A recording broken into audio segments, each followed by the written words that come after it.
సురవరం సుధాకర్ రెడ్డి గారు ఈరోజు మనందరి నుంచి దూరం అయినటువంటి ఈ పరిస్థితుల్లో స్వతత్వ హృదయంతో వారికి ఘనమైనటువంటి నివాళులు అర్పించడమే కాకుండా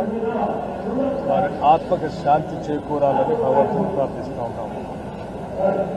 అట్లాగే వారు విద్యార్థి దశ నుంచి ఏఎస్ఎఫ్ఐ నాయకుడిగా మొదలుపెట్టినటువంటి రాజకీయ జీవితం ఈ దేశంలోనే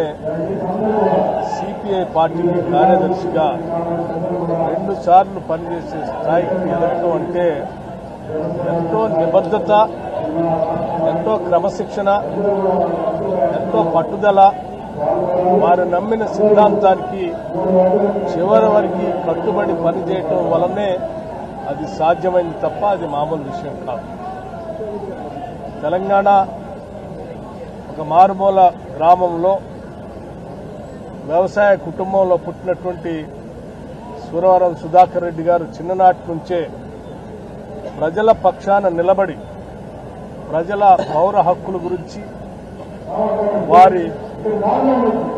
జీవితాల్లో మార్పు రావాలని, జీవన స్థితిగతులు మెరుగుపడాలని వారి చివరి వరకు పోరాటం చేసినటువంటి విషయం మనందరికీ స్ఫూర్తిదాయకం.